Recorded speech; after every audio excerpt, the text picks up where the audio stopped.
Good morning and welcome to the Backyard Garden with Joe and Aislinn. I'm super excited to be talking to you all this morning about all the good things happening in the garden.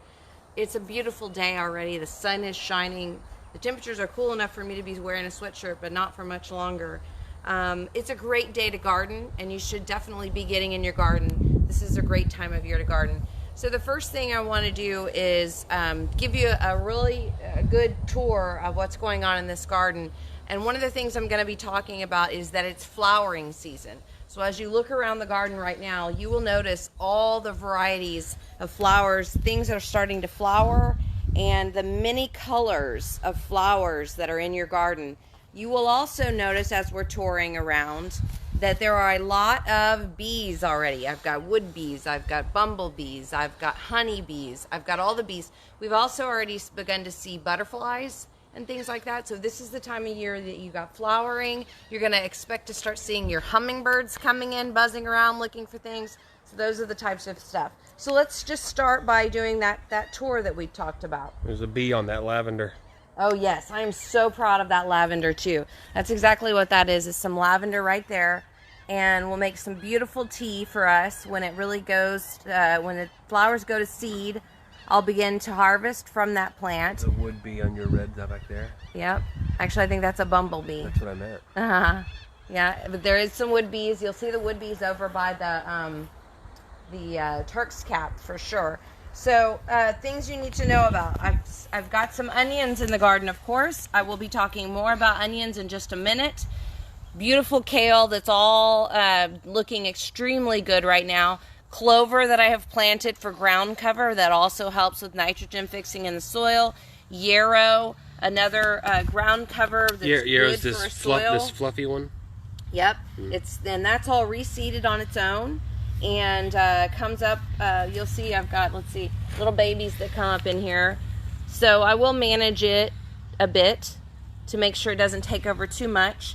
This is cilantro. As the weather warms and the cilantro begins flowering, it's no longer any good.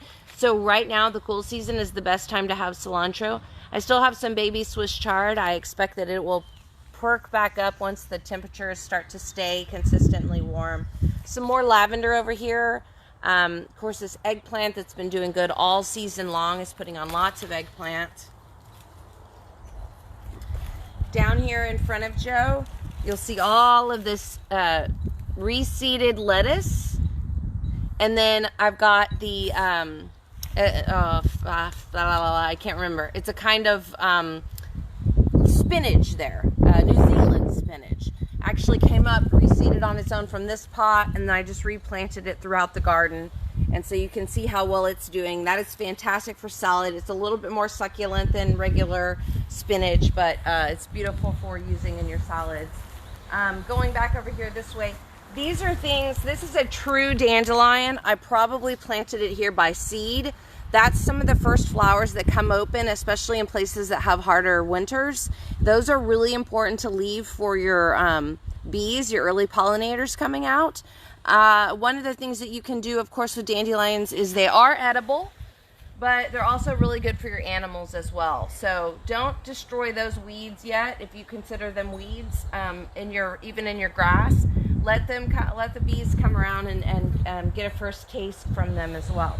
So other things that I have in here, longevity spinach, which you can see the longevity spinach is starting to get ready to go to flower. It makes a really pretty little orange flower. You'll see later on. And that means what? You're not eating it any longer when it goes to flower? No, this one can be eaten. This one can be eaten all year long. It just happens to be flowering. It's flowering season, so everything's going to start flowering now.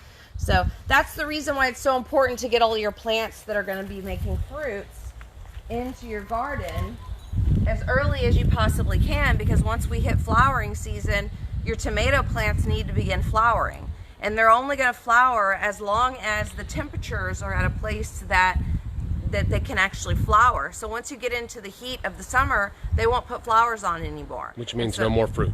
No more fruit, right? So if you don't have flowers on by the time buds that are starting to turn to fruit, by the time the temperatures raise into the above 85 degrees, is consistently staying above 85 degrees, you won't have any tomatoes, even if you have beautiful tomato plants.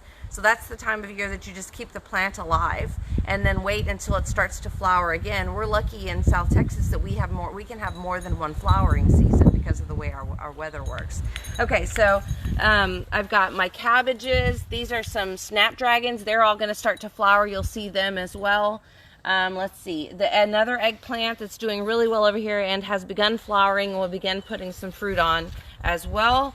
Flipping around over here, I'm harvesting dill now. Dill will start to go to flower. Anything yellow that you notice, this yellow powder in here, is cornmeal that I've been using as a trial for dealing with mold, mildew, and blight on your tomatoes. I actually do want to get some horticulture grade cornmeal because I understand that that's the variety that will work. Will work the best. But in the meantime, I'm working with my hands in the dirt, learning how things work. Certainly, this, if you look over here a little closer, I mentioned those the snapdragons over there. These snapdragons actually I planted by seed, and they are already opening up. So you'll start to see more and more of that in the pretty colors. A week or two ago, you pointed out this very pepper plant, saying that something had been eating on it. Clearly, right? That's still happening. How's it going? No, nothing's eating on it anymore. Oh, that's exactly the way it's been. Gotcha. Yeah, and what I mentioned last week is that once a bug starts eating something, if the plant is strong, then it will emit a chemical to chase so that the bug will stop eating it. Right. So I'm just leaving that there because that's a part of its protection for itself. So that's a pimento pepper right there. Yes. One of the things I'm having to do, and we'll talk more about, is covering. So you see the soil falls off in these hugelkultur beds. So I have to go back in and add more topsoil from time to time. And Shy and Chance, hold off on that question. I'll ask it of Asen in a little while. Okay, this is some new squash plant that I just planted in here. Mm-hmm. I will show you all the seed starts that I did, but I moved this one over here. This is a bushing plant, a zucchini. I hear it's very prolific. It's actually you can put it in a pot, so I put it in this space thinking eventually it might grow into a nice bushing, and I can trim back all of this salvia into letting that have its own space. The cabbage will be gone one way or the other as the temperatures rise, because a cabbage is a flower. You're eating the flower, so it's either going to make a head big enough for me to actually take it, or it's going to begin to open up and it's just done, and for me to go ahead and cut it out. And I can still eat the leaves, but I'm just not going to get that nice head of cabbage. Let me show you one that's going in the direction of being a nice head of cabbage. Here we go. And this is just a matter of where it was planted. They were all planted at the same time. It was a matter of how much sunlight it was getting. You can see, if you go back that direction, you'll see another cabbage that was planted at the same time. All of that cabbage was planted at the same time that I planted the cauliflower that I was at. The cauliflower all just did get to its flowering point, and I'm going to be taking all of the cauliflower out at this point. So while we're here, let's talk about these onions, okay?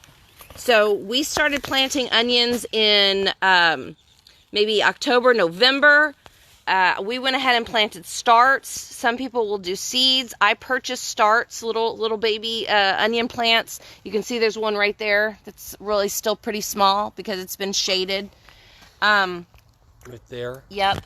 Onions also help with pest deterring, and so that's part of the reason you put them in the garden, even if you know you're not going to get a super large bulb of onion. The way that onions work is certainly when you're talking about bulbing onions and short day bulbing onions like 1015s, Granics, the different types of red onions. That's the types I plant, and they're going to bulb. You want the big fat bulb, you know what I'm talking about, the big sweet onion, right? Well, the way that it works is you get it in the ground as early as you can get it in the ground, and then you leave it in the ground as long as it stays alive. And so what'll happen with a bulbing onion is you're just letting it be until it gets to the part of the summer where the green part starts to die off, and then you'll have a beautiful bulb. And the bulb size is dependent upon how long it's been in the ground and whether it's had access to sun and all of those things. So regardless of size, your onion at the end of the season, at the end of the summer, is going to be dead, and you need to pull it out so that it's of that bulbing variety, that short season bulbing variety. Now there's all kinds of other things. There's bunching onions that'll reroot themselves. There's There's green onions that you just take the tops off. There's all different types of onions. I focus on bulbing onions because those are the ones we like to eat the best. We do have some bunching onions that we got given to us by a friend. I'll put those in at the beginning, in the fall season of 2020. All right. So moving on to some other things. Now over here, this garden is really starting to take off. You can see the Cuban oregano. I can begin to harvest some of that. And if you're just tuning in, all that yellow powder you said was cornmeal. It's cornmeal. That is cornmeal from the kitchen, HEB, whatever. Sprinkle it on. Yeah, and again, I'm experimenting. I've heard that variety of cornmeal won't do what I want it to do, but I figured give it a try right now until I get a hold of some horticulture grade. And it wasn't that expensive. Yeah, and so over in that corner I did notice some powdery mildew, so I went in and pulled out some plants. What happens is crowding, that can help with powdery mildew. I already had powdery mildew in this garden, which means it's going to come back again. I've already seen it on the dill. It means it's going to come back again, so I'm just trying to manage it the best way I can as early as I can in the season, because warm and wet grows mold, mildew, blight, and that's when you have the nice opportunity to live in a Bay Area where you're warm and wet for a lot of the year, you're going to deal with a lot more mold and things like that as well. One of the other things that I wanted to talk about this morning was the Three Sisters growing concept. Three Sisters is that you have the pole, the main pole type of growing. In this situation, it's a sunflower. So I did plant quite a few sunflower seeds this year, purposefully planted seeds, but I also kind of just reseeded from past seasons. The seeds that I took, I just reseeded. So some of this stuff is just reseeding. Now what I have done in order to, one thing is start the sunflowers early so that they've already created some height and some pole, and they're ready to start flowering when flowering season starts to come on. You can see I've got bulbs right there that are going to be opening up pretty quickly. But the Three Sisters is squash around the bottom, bushing squash, or even vining squash would be okay if you've got the space for it, and pole beans that grow up the pole. So one of the things that I can and will do, and part of it is because I'm going to come down here. This is one of my last cauliflower here, and the reason I need to take it is because flowering season, the cauliflower, which is a flower, will begin to open up, and you can see the difference between the color. The darker it gets, and some people may, do some things where they tie it together like that so the sun doesn't burn the plant or whatever. I'm not that worried about it because I've had quite a bit of nice cauliflower this season. I'm going to take this cauliflower out today. This is how I take it out because I can get the whole plant out of the way. This plant's not going to grow anything else once it's to this point. This is what I get. And in the meantime, I'm leaving the root in there, which helps to keep the structure of my permaculture bed or my hugelkultur bed. And then now what you can see is all I have around this sunflower is my onions that I want to go ahead and let them continue to get some more sun. My salvia. This is an edible leaf that has a flower that grows really well. It's a lyre leaf sage. It's pretty. You can throw it in salads, that kind of thing, but it reseeds so easily that I don't really care if it's there or not. Now what I can do is to plant some squash, some bushing squash down around here, and some pole beans to grow up this sunflower. And I do plan on doing that because I've got the space over here. I took that cauliflower out. I've got the space to do that. My snapdragons should stay throughout the year because this garden has the right temperatures for them. They won't flower all year, but they should stay. So then when it starts to flower again in the fall, I will start to have snapdragon flowers again. You can see I have the Toscano kale, the reseeded lettuce, all of that. And then just look at the flowers, I've got some periwinkle flowers. I've got some Turk's cap flowers. You see I've got all the salvia. I've got my arugula that's flowering that will reseed in that space. All of my tomato plants are flowering. Look at this. Any tomato plant that was even remotely well established is flowering. All of my little bulbs that I've been experimenting this year, they're flowering before they even come up practically. Look over here. This one's still trying to come out of the ground and it's already got flowers on it. Okay, so a couple of questions. Okay, wait, one more second. I want to show off this little tulip back here. Look at my little tulip that's coming out of the ground. It's already starting to flower. That's a bulb as well. Yes, exactly. Tulip bulb. This plant right here, I want to talk about it when we get to the other garden, but that's an important plant right there. So this is not the biggest garden in Corpus Christi, and it's certainly not the smallest garden in Corpus Christi. The question is, got a couple that have been chatting back and forth during your video, and it's very funny. The girl, the female, Shy, says, this is my dream. And then the male in the relationship, what about the water bill?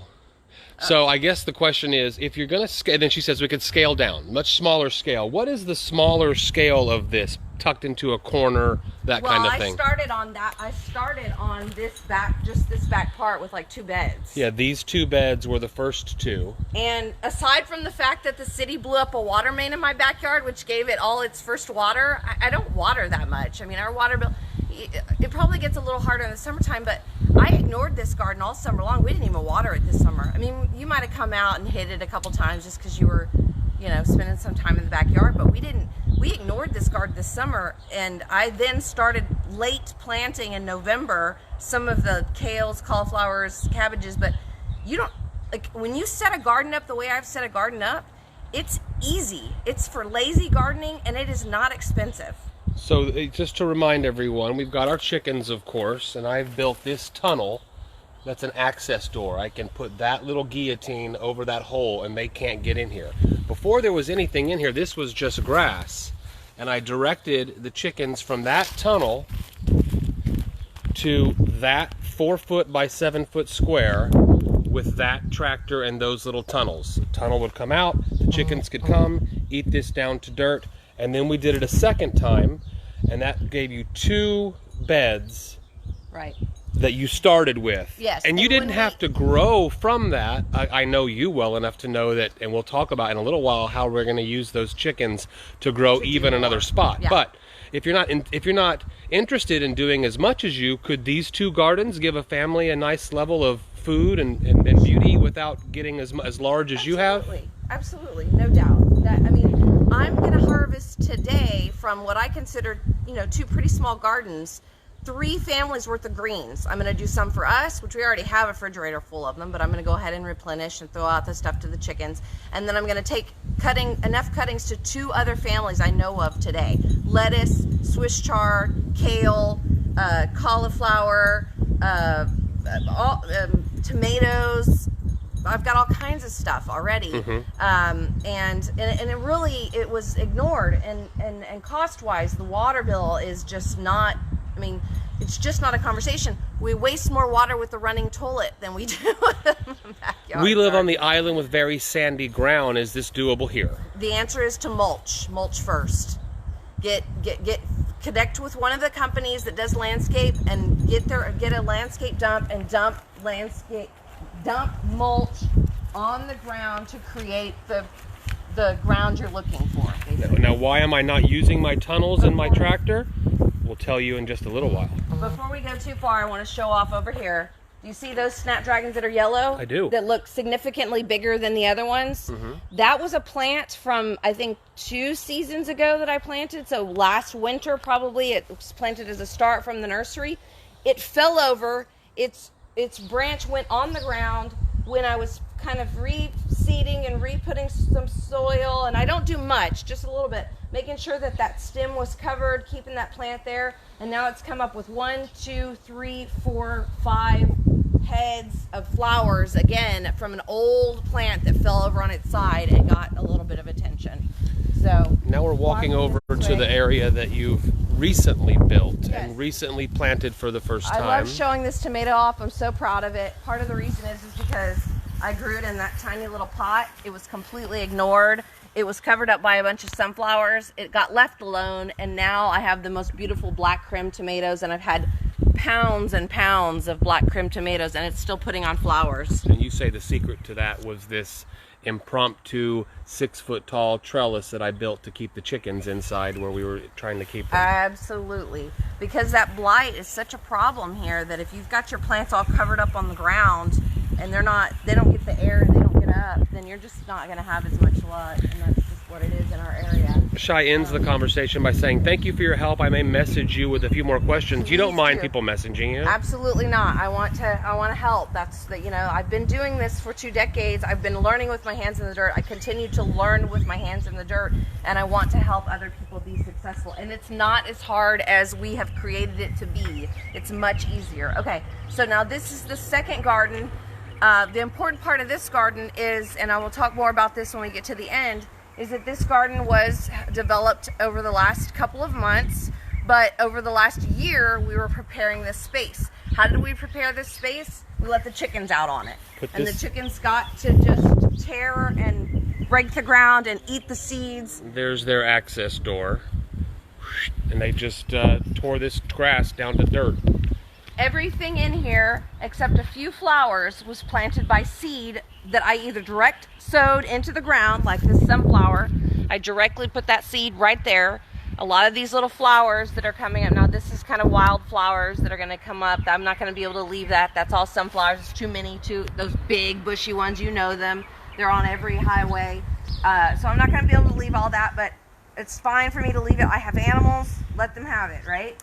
So, but then some of these other flower seeds, I actually don't know what varieties they are. It was a random mix of flower seeds, but like I know that's a marigold, you know, so I filled in with seeds on that. Now, I'm also moving plants over. So this is a delicata, this is a green scallop. It will be a bushing a bushing squash there. And then I put a scallop squash. Yes, scallop squash, a bushing scallop squash. Now this is a honeydew melon, so it will vine off the sides of this thing and put honeydew melon on. This is a spaghetti squash. It will vine. The idea is that everything's vining off down here, and it's got plenty of room to grow and take over and grow up things. And I'm going to put in some more trellising along the back of this. We're going to put in some more trellising probably by next week on the back of this. That will help with some of the growth. So then you'll have vertical growth. Yes. And we intend on masking or hiding that ugly gas meter with a wall of vined growth. Yeah. And these are big things. So the blue Hubbard squash is a big a winter squash, like a pumpkin. It's big blue. This is a vining pumpkin as well, I believe. No, that's actually another blue Hubbard. Yeah, so this corner is going to be blue Hubbard, and it may be that we get down to 1 plant only, but if I've got 2 or 3 plants that can be successful through the young stages, through powdery mildew, whatever, I'm going to have some fruit off of this stuff. And some of those big pumpkins are so meaty that I don't need very many of them, but it's covering my ground back here. Now, one of the things I did want to talk about today was first season garden. This is a first season garden. That means it's the first time I've tried to grow anything in this garden. You probably are creating or have created a first season garden. And if you did the perfect raised box and you bought all the perfect material that some garden helper told you to plant, you're going to have a beautiful first season garden with tons and tons of produce. And you're going to think, oh gosh, this is so easy. But then by season 2 or season 3, you're going to begin to understand that you built the perfect climate in the first season for it to work. However, that's not a long-term commitment to your garden. That's not a long-term success rate. So that being said, this garden is an experiment. A hugelkultur garden filled with all of the material that's essentially breaking down. You see, I've got sticks and logs in here. That stuff's breaking down as well. Everything in here is a matter of survival. That's it. I've got seeds I'm not concerned about. I'm starting plants. Some will survive, some will not survive. They will fall through holes as things start to break down. They will lose their seeds. I'm going to show that plant off, so don't step back on it when you come back that way. Okay, yeah, thank you. So you'll see me pointing out that things are falling through the cracks. I have planted all my different types of squash. This one is one of those bushing prolific zucchini. So the idea is that it's going to bush here rather than climb here, right? I don't want to climb out into that footpath because I'm trying to walk in that footpath. So over here on the front side, I'm doing my bushing squash, different kinds of scallops that I planted, like this one. I planted it directly into the soil that should bush right there and make a nice scallop, right? So in some areas I want bushing things, in some areas I want vining things, and that's what this garden is really about. So same type of thing here. I've got my cucumbers, the little lemon cucumbers. The idea is that they're going to grow down around. However, I do need trellising for cucumbers. Cucumbers are going to be most ideal, just like tomatoes, on trellising. So most of my cucumbers are on this fence line. And you'll see I've got, okay, so here's a great example of seeing how a hugelkultur garden started with little materials and just getting it going is going to have some failure, right? So look, here I've got cucumber, beautiful. It's going to grow up all over this. Cucumber, beautiful. Cucumber, beautiful. Beans are kind of poking through. But what happened right here? I planted cucumbers right there. Where did those go? They probably fell through. Or the plant just didn't make it, and it's okay. So that's the kind of thing. So I'm going to lose, even of these plants, I'm going to lose some of them, and they're going to fall through. But that's okay, because this is a survival year. This is the year for me just to see how this garden's going to grow. Get your cucumber plants in right now. Get your seeds in the ground right now for cucumbers, especially the cooler season cucumbers. Cucumbers do not like the warm weather. They're going to be best if you direct sow them in the ground. They don't really like to move. Once you get the cucumbers in the ground taking off like that, then the cooler season is what you're looking for. So once those temperatures... They're coming. Once those temperatures begin to increase into the staying at 85, staying at 90, not only will your cucumbers not put flowers on anymore, but they also will begin to taste bitter. And so, so this is the time. Get them in so they can get up on the vine, up on the trellis, and then they can grow, and you can have some beautiful cucumbers, tasty cucumbers. There is one caveat, and I haven't actually even planted them yet, but I'm going to plant them today. There is an Armenian cucumber, which is actually in the same family as cantaloupe, so it's a musk melon. That one actually does really well through the summertime, kind of like a cantaloupe does. So those you can keep through the warmer times of year. So that's when I'm going to go ahead and go in kind of later and start to add that plant in. I'll probably do it, some of them today, so that I can have cucumbers that go all the way through the season. So other types of things that I'm doing, you can see my zinnias are really starting to come up over here. I'm going to have lots and lots of pretty zinnias. Zinnias are a great summer flower. They do get powdery mildew. So you have to be aware of the powdery mildew and making sure that you're managing that to your best ability. This is a volunteer tomato.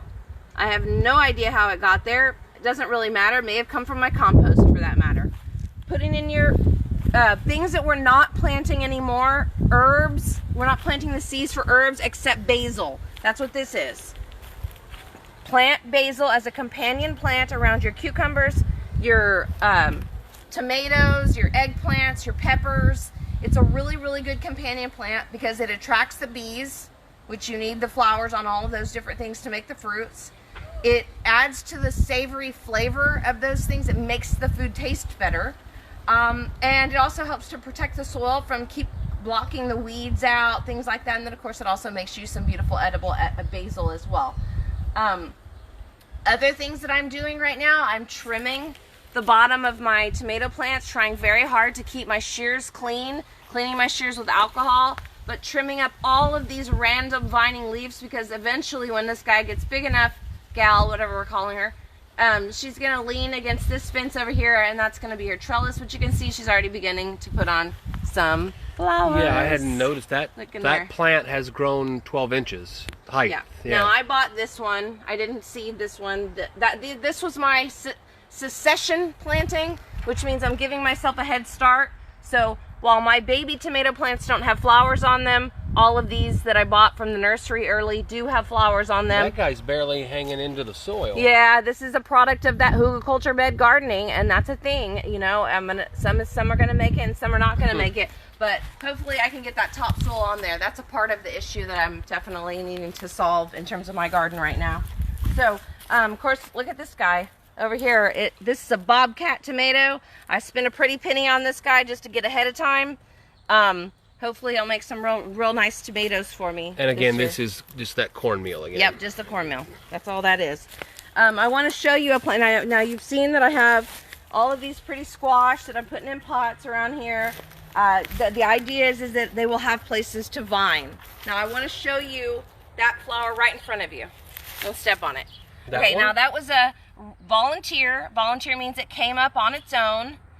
And it came up on its own from seeds that spread, and who knows, either we tracked it over here or it blew with the sun or whatever. Now that plant is Datura, D-A-T-U-R-A. It's in the family of belladonna. It's a nightshade, like an eggplant or a tomato, and it's poisonous. So something to keep in mind, don't eat it. However, it puts on a big white flower that opens up at night, and it's really, really helpful when you have a nice squash garden. And the reason is, there must be something going on in the water.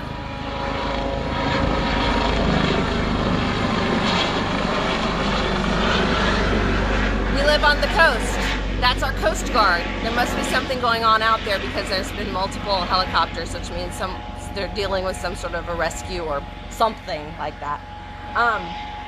Okay, so the Datura with the big beautiful moonflower that draws in the moths at night, those are the types of flowers that actually will help your squash plants be more successful and will keep some of those worms, especially the big moth worms, off of your plants as well. So I like letting that go. It's a big vining plant. It grows really big. It's going to take over that whole area as well. I've got another one over in that garden that I started a couple of years ago. But that's a really pretty plant. It's really nice to have those beautiful flowers. If you don't know, you might have heard it called the moonflower. That's pretty much the good stuff. So I want to make sure I've talked to you about, I am talking to you about what is planting, but while we're talking about what is planting, let's walk over here to the plants. So this is your field of starts. Yeah, this is, and I don't have a nursery, so these haven't had they've had as much warmth as available to them in our natural sunlight. I haven't had to deal with freezes, so I didn't worry about them coming in and out and things like that, so a nursery wasn't necessarily important for that. It can be nice to have a nursery for the warmth so that your plants can have a little bit of warmer. You're talking about a greenhouse? Yeah, a like nursery? Yeah, Gotcha. sorry, I'm with you. A greenhouse. Yeah, I'm with you. Greenhouses are very unneeded for us because it's so warm down here. They're mostly going to kill plants more than they are going to protect plants most of the year because they get so hot. So, but it's nice to have a little bit of that warmth. So what do you have? Okay, so what do I have? All right, I have all different kinds of tomatoes, and I'm moving into tomatoes. Lots of the Cherokee Purple, lots of the Black Creme. I got some green zebras that are starting to take off this year. Lots of different types of pepper plants. So I've got, let's see, I don't even know what that is. I can't read it. I'll have to look a little closer here. This is a Cal Wonder. I just moved.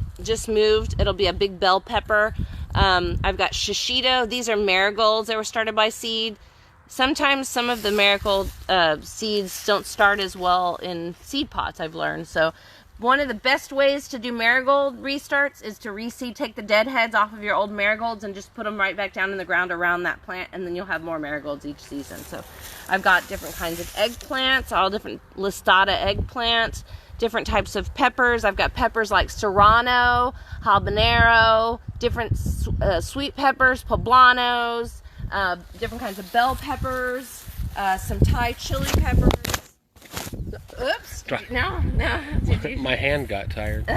So, some more Cal Wonders. You can see that. Like, are you getting laughed at now? No, I'm just, that was funny. Okay, so tomatillos, different types of tomatillos. One of the things you need to know about tomatillos is that they want to be planted in pairs. So you need to have at least 2 tomatillos. They don't have to be in the same pot. I have them planted next to each other over there, but they need to have each other for pollination. That's a plant. Tomatillos taste delicious, but you got to have more than one of them. Okay, these are things I'm taking out. I'm going to First United Methodist Church today to do some planting with them. So as I have excess plants that need to go, some of these will go there.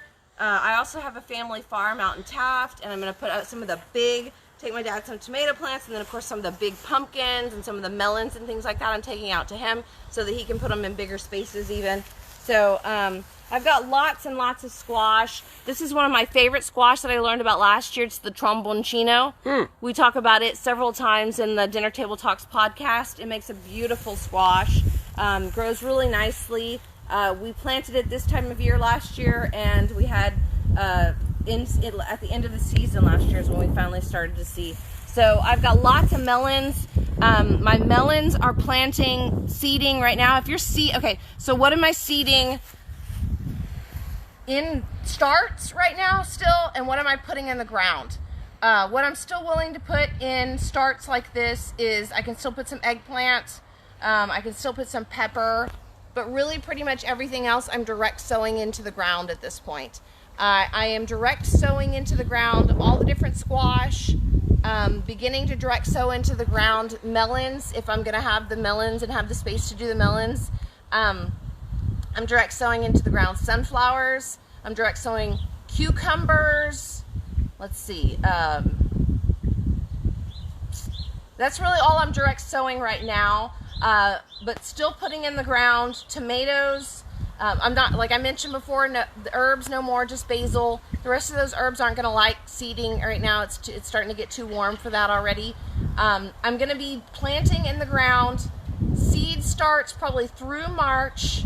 Okra I will start in April. Roselle I will start in April, but really just through the end of March, maybe April with things, and then I stop seeding, direct seeding. Now all of these plants can continue to keep going into the ground all the way through May, with the understanding that some of them won't flower until October again. But I'm putting them in the ground because this is the time of year that you're just planting and planting and planting and planting, and getting us all ready for the summertime and stuff like that. So if you have questions about any of that, please feel free to reach out to me. I'll do anything I can to help answer the questions. I've got sunflowers. I mean, I've got so many plants here too. So I'm happy to help out with plants if people need plants, especially any community gardens or groups that are trying to find excess plants to use to get their gardens started and things like that. So I do want to talk to you about the chicks. Let's walk over the baby chicks and the chickens. And remember that the first step for this entire space was this temporary fence and the chickens coming out to take the grass down to dirt. Okay. Are they going to come over here? Yeah, you're going to tempt them with their tummies. Okay. Grab that orange thing. Okay. Look at this. That's a datura plant that came up in the fire ash pit. In the fire pit.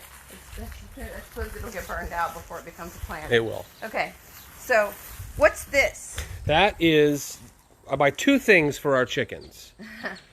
Food, pellets or crumble. I like the pellets.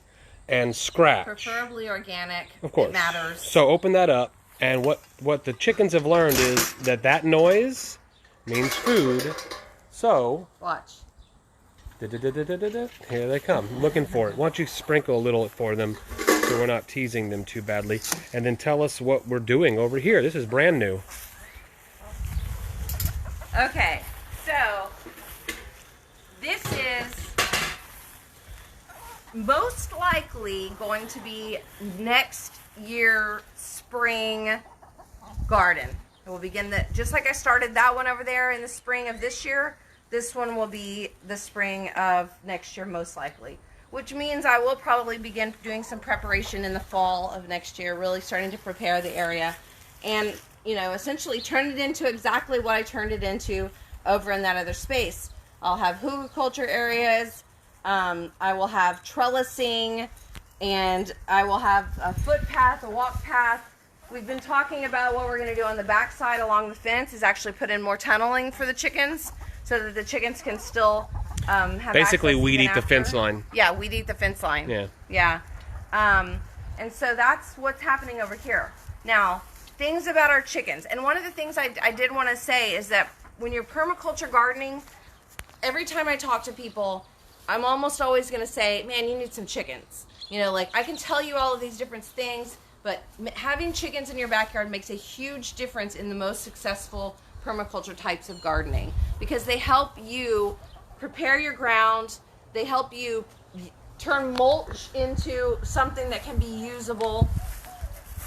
You know, any scraps that I get from other people's land, I'm going to give it to my chickens first because they're going to eat off potentially any seeds or pests or things like that. Now, I can't necessarily keep the disease and the mold and the fungus and things like that off, although even their preparation with the ammonia from their urine and stuff like that helps to solve some of those problems as well.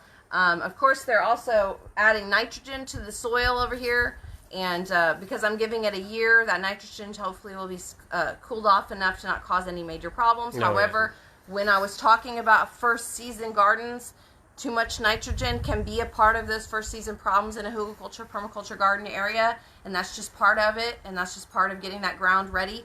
Growing organic matter on the soil, even in a survival state, is the most important part of getting your permaculture garden growing.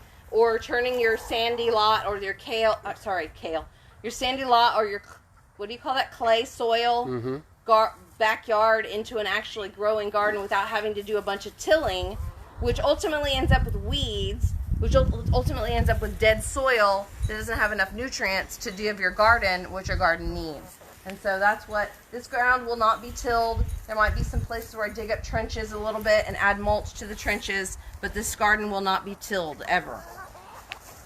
Okay, let's talk about... And I can, with that trap door I showed you at the beginning of the video over there by the fence line, I can keep them out of here when I choose. This is how much tilling will happen in this garden. See my chicks? They're getting in there. They're using their claws. They're going to find all the trash that's underneath the grass, and they're going to exactly. So take us down to dirt. Okay, so last thing we wanted to talk about is that we decided that we wanted to get some more baby chicks. We actually had planned on doing it in February. February was busy and cold, and so we're ordering baby chicks tomorrow, I think. Really we're at the last minute, and the reason we're at the last minute for ordering chicks is because it gets so hot in the summertime that you do not want baby chicks in the summertime. We've done a really good job of looking through all of the chicks that were available from Ideal Hatchery. That's who we like to order from. I've had 100% success with Ideal Hatchery the 2 or 3 times I've ordered from them, with good runs of nothing but females. I don't end up with a hen. Sorry, I don't end up with a cock, with a rooster. And their chickens stay alive. Our chickens have, hey, stop it back there. Our obnoxious, distracting me now. I don't even know what I'm talking about. Our chickens have stayed well. Certainly as babies, they stayed well for a very long time the first year, and then after the first year, we lost some during this last summer. That may have been if you ordered chicks, and some of the ones you ordered may not have been very heat tolerant. We'll have chicks next week. We will have chicks next week. And that means we'll have, like, all kinds of fun things to talk about. Sure. Okay, and so the 5 we have decided to add to our flock are the Easter egger, which is one of the ones we already have. Actually, she's an Easter egger, even though she looks very different than the other Easter eggers. They lay blue and green eggs. That's why they call them that. The name that I knew of them is Americana. So if you look it up, Americana is the type of chick. Apparently this company has decided to call them Easter eggers for whatever reason. I don't know why that is. It may be that they have brought the breed to a different, it's not Americana anymore. They've made them a little stronger or whatever. Who knows? We're also ordering a Saipan jungle bird. I love that because these birds are jungle birds. If you've ever been to Kauai, or even I think there's some places in Florida where there's lots and lots of chickens everywhere, they are jungle birds. And so this one's, I'm excited to see a tall, long-legged chicken. One of the other things about these is the ones that we chose: Easter egger, Saipan jungle, black Australorp will be completely black, Welsh summer, and then a barred rock. Now, 4 of those 5, they're not high production chickens. They'll lay about 156 days. They are heat tolerant chickens though, so that should be good. But they're also pretty, and they're different feather types than what we currently have. Then we went ahead and added the barred rock, which is similar to our Dominique, which is the black and white with the red comb. But that one is a 240. High production. High production. So we do want to keep a happy medium between interesting looking chicks that still lay pretty good and have heat tolerance, but then also making sure we still have our high production chickens. High production chickens are, Americanas have done pretty good. Rhode Island red, barred rock. Rhode Island Red and Barred Rock are your two high production chickens that lay brown eggs and that stick in our community with the heat and the weather and all of that the most. So that's really what we have to bring to you today. Thank you so much for joining us. I will be out in the community doing some gardening today. I'll be at the First United Methodist Church's community garden at around 1 o'clock. They're going to be doing some early planting. Come by and say hi. I just want to help them out, and they're getting their program started of how they want to do that. I think Grow Local South Texas is going to be helping them out as well. I'm super happy for that to be happening. And then you'll see me around. Just let me know if you have questions. I'm happy to be involved. And then don't forget, on Monday, that's tomorrow, in the morning, we launch episode 27 of Dinner Table Talks. Joe's working on the final editing of that. So you can hear from us as much as you'd like to hear from us throughout the week, starting on Monday. Listen to the podcast. We have 27 episodes, and they're all really awesome. Oh, and by the way, if you haven't heard it already, nominate us for Locals List, the Bend magazine. Nominate Dinner Table Talks. See you soon. Have a happy Sunday. Do your gardening best.